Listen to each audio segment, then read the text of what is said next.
Halo guys, bertemu lagi. Seperti biasa di weekday ya, saya akan eksplorasi distro Linux yang saya install dan saya upload pas weekend kemarin.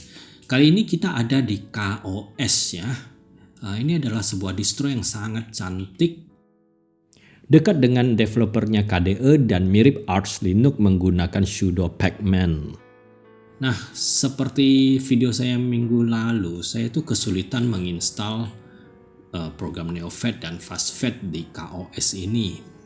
Dia tidak bisa tembus di sudo pacman dan juga di Octopi-nya tidak ada ya, hanya ada ScreenFetch di KOS ini.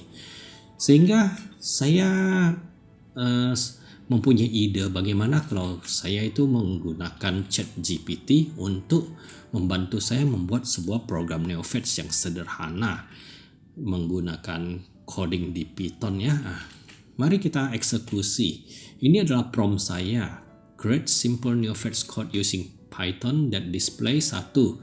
Linux distribution, 2 desktop environment-nya, lalu 3 kernelnya, 4 CPU, 5 RAM, dan 6 session type. Karena saya selalu ingin ngecek saya tuh ada di session type apa, X11 atau di Wayland pada waktu saya baru landing ke distro Linux yang baru.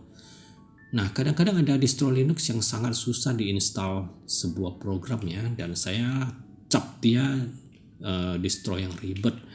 Ada juga distro yang sangat sederhana. Nah, ini adalah coding yang dihasilkan ChatGPT ya. Sebagai disclaimer, saya itu bukan seorang programmer. Saya sangat minim pengetahuan tentang coding, tetapi perintah-perintah di sini kita cukup familiar ya. Ada ls CPU tadi, ada meminfo, xdg session type. Nah, ini adalah cara untuk menjalankan script yang disediakan ChatGPT itu. Kita copy scriptnya ke notepad ya. Saya menggunakan kwrite di sini. Kemudian kita save, kasih nama misalnya test AI extensionnya .py. Begitu kita klik save, kwrite ini akan memberikan warna ya. Dia mungkin langsung deteksi kalau kita itu lagi coding dan dia membantu kita dengan pewarnaan. Kemudian kita tinggal masuk ke terminal kita pindah ke folder tempat kita meletakkan test AI.py itu, dan kita jalankan aja perintah Python test AI.py dan berhasil guys. Distributionnya KOS, desktop environmentnya KDE, kernelnya kelihatan, CPU-nya namanya ada, RAM-nya cuman RAM-nya masih dalam bentuk total dan session type-nya X11. Nah, kita modif lagi. Saya kepengen RAM-nya itu terpisah. Jadi RAM-nya itu adalah usage and total capacity. Dan asik sekali ChatGPT-nya seperti asisten programmer membantu kita ya. Nah, ini saya lumayan bisa lihat cara dia membuat algoritma ya. Dia definisikan dulu sebuah modul dan kemudian paling terakhir di dev main dia print semua gitu. Dan ini hasilnya ya. RAM-nya sudah terbagi, usage RAM 1,4 GB dan total RAM 3,8 GB. Asik sekali. Oke, kemudian kita langsung gas.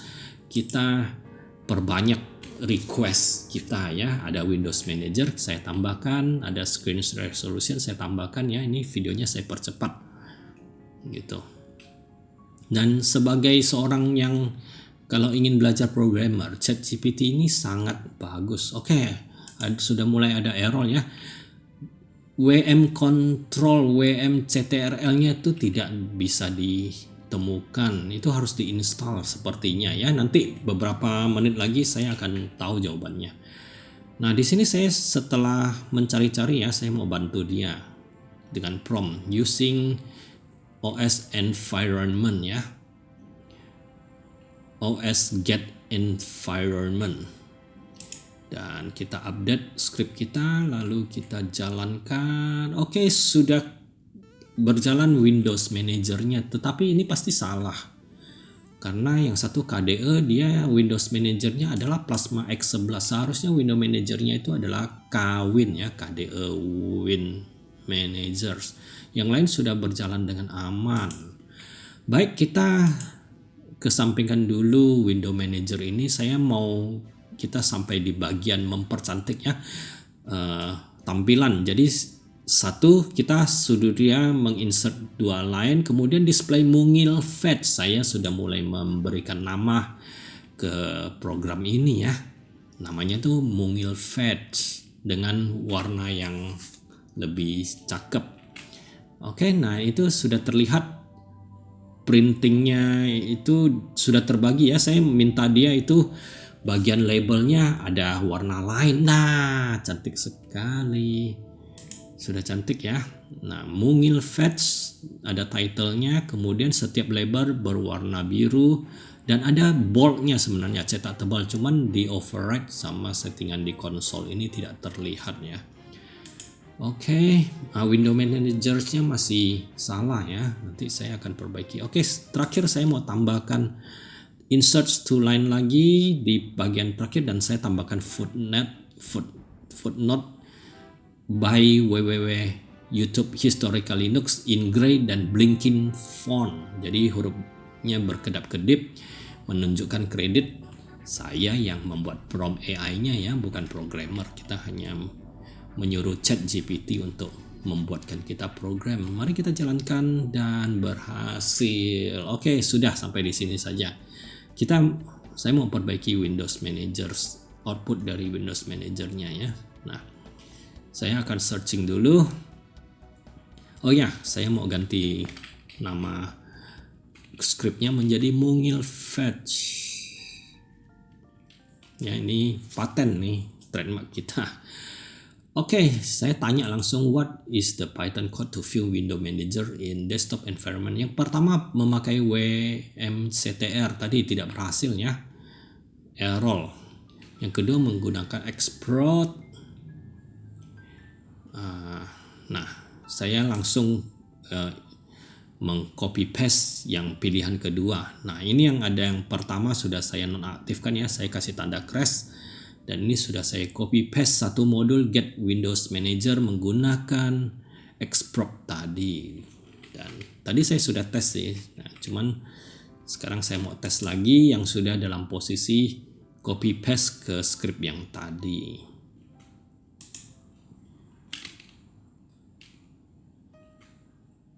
Nah, sudah benar. Windows Manager-nya Kevin. Oke, sampai di sini saja informasinya, dan kelak kalau saya bertemu distro yang sulit, saya langsung pakai ini saja. Hasil script buatan ChatGPT. Nah, ini saya screenshot dulu sebagai covernya. Oh ya, saya akan logout. Saya masuk ke session Wayland dari KOS ini. Kita lihat apakah dia berhasil mendeteksi Wayland-nya. Berhasil ya, session type-nya Wayland. Yang lain sama semua. Mungkin RAM-nya ada perbedaan tadi ya. Oke, kita akan bandingkan dengan screen fetch. Ini videonya saya percepat ya. Screen fetch, oke. Nah, di OS itu dia ada tulisan KOS rolling ya, punya saya tidak ada. Kernelnya juga lebih lengkap tulisannya. Yang agak aneh itu RAM-nya berbeda. RAM yang saya buat itu lebih sedikit.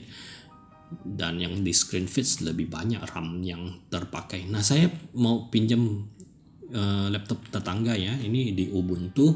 Kita akan testing lagi program kita. Mungil fetch on Ubuntu. Sama ya. Di sini OS-nya lebih lengkap. Tapi di NeoFetch itu dia ada beritahu tambahan informasi arsitekturnya yaitu x86 64 bit. Sama memorinya juga ada perbedaan ya. Memori usage di NeoFetch itu lebih besar, punya saya berkurang sedikit. Dan ini adalah di Kali Linux juga berjalan dengan baik. Sama, dia punya memorinya ada discrepancy. Yang lain sama. Oke, saya bawa dia ke Garuda Linux. Ini adalah daily driver saya ya. Saya ngegame dan belajar Linux di Garuda Linux. Saya jalankan. Nah, di sini bagus sekali ya, distributionnya lebih lengkap. Garuda Linux Burst of Prey. Sedangkan punya yang FastFed yang sebelah itu hanya Garuda Linux tapi ada tulisan arsitekturnya. Dan di sini GPU-nya ada dua ya, memang di laptop ini ada dua. Di sini di NeoFetch-nya itu bisa terbagi menjadi 2 label. Punya saya masih berantakan ya, 1 label tapi dikasih 2. Dan juga, nah ini GPU-nya. Dan juga memorinya ada perbedaan. Yang saya hanya 1,2 dan itu lebih. Baiklah, demikian vlog singkat ya, menggunakan ChatGPT untuk membuat program Neofed sederhana. Kalau yang tidak bisa coding sekarang sudah bisa membuat kode coding Python menggunakan AI. Dan kalau kita suka belajar, ini sebenarnya sangat bagus ya. Setelah kita menyuruh AI, kita bisa pelajari ulang. Kita seperti punya guru pribadi gitu. Baiklah, sampai di sini video saya. Please subscribe. Thank you for watching.